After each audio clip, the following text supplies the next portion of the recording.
To talk about the high unemployment rate and the practical steps that can be taken to fight it, we're now joined by former statistician-general, Doctor Pali Lehohla. Very good evening to you. Thank you so much for your time, Dr. Lehohla. I mean, as we listen to one part of the country, the Northwest, the labour market picture there has become bleaker. We're hearing of residents who are saying things are simply getting out of hand. They cannot find work. They cannot even afford to put bread on the table. What's your take? I suppose that's a fact. They are not faking it. It's a sad reality. We've seen it coming, but we didn't take the necessary steps to combat that. We've pointed out that the core drivers of poverty and poverty in South Africa is a combination of unemployment and absence of education. We've demonstrated this by looking at a population of whites and a population of Indians. We have shown that the population of coloreds and the population of blacks have a different pattern. And that pattern is a consequence of lack of education. The population of Indians does show that over the last 40 years, they've been pumping highly in education. And that's why they have actually very little or low unemployment compared to that of blacks. Whites have always been privileged since the 1933 when the whites, the Afrikaner poverty was dealt with. So they have unemployment rate of about 5% in the country compared to the unemployment, expanded unemployment of 50% amongst blacks and lower than that amongst coloreds. So it is clear what drives unemployment. It is not a surprise that blacks have been excluded in education, but we have not taken steps to deal with the issue of education.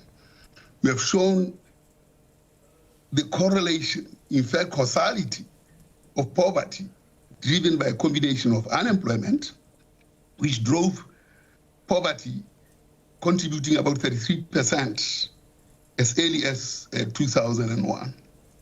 That rate increased to 40% in 2011. By 2016, that rate increased to 52%. It grew by 12 percentage points in 5 years, in half the time. It is not unsurprising, therefore, that 8 years from 2016, or nine years from 2016, we see these levels of unemployment and, of course, levels of poverty, because there have not been any improvement in the levels of education. In fact, things have been declining. The combined effect of education and unemployment troubles South Africa at the level of about 70%. Those two combined drive South African poverty, which has a face of a black person. Dr. Lehohla, we cannot ignore the fact that South Africa, as you make mention, has suffered high employment for many years. What do these figures expose about government's macroeconomic policies and whose interests they continue to serve? Yes, of course. I mean, Trump has just said whites are being ill-treated in South Africa. Only black political parties have objected to that. The DA has remained silent.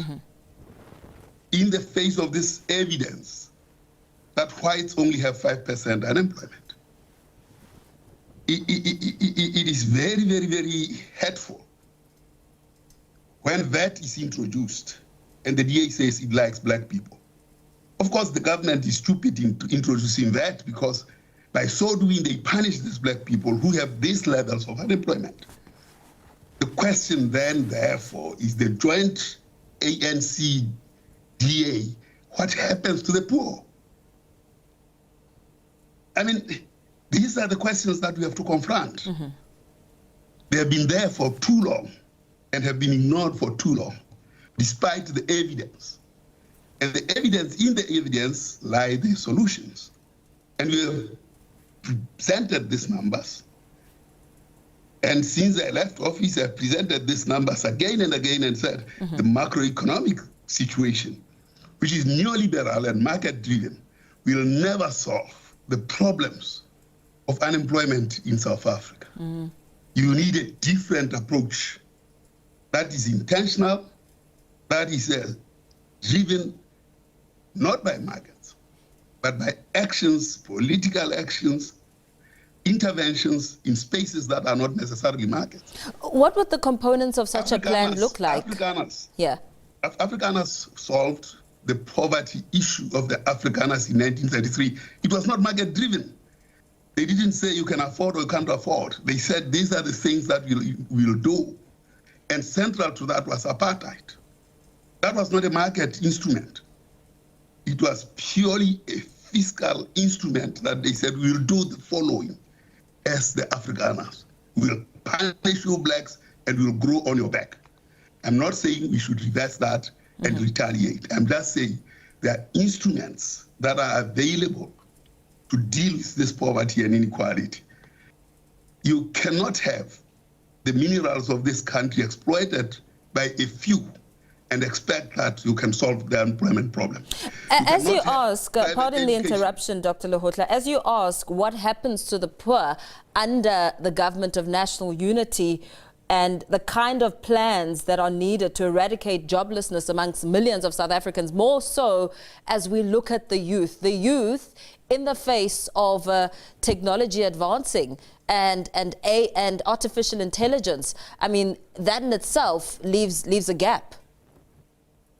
Well, the number of people that were unemployed in 2008 who were in the age group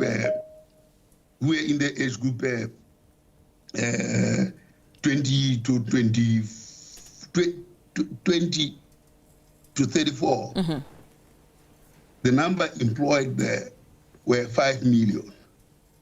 By 2018, that number had dropped by up to 600,000 in a growing population. And that was 2018. And from 2018, those numbers started declining, heading south.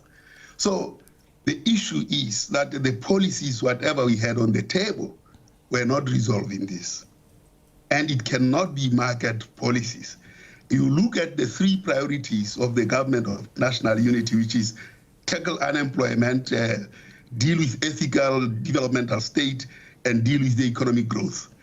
Go and look at that. There's nothing that deals with poverty, there's nothing that deals with inequality, and there's nothing that deals with unemployment. Ask the government, ask the president, by how much will these things reduce unemployment? He'll not have an answer, I can bet you. So those policies are stupid, they are empty, they cannot resolve this. Look at the Mark II, what is this thing that they call Vulindlela 2.0 and Vulindlela 1. First Vulindlela has gone through 5 years of increasing unemployment. The second Vulindlela has nothing in it that will solve the problems of unemployment in this country. We need to look at the macroeconomic system. We need to ownership patterns. We need to deal with these things now and not later. Very well. Thank you so much for weighing in on this issue. We're going to have to leave it there.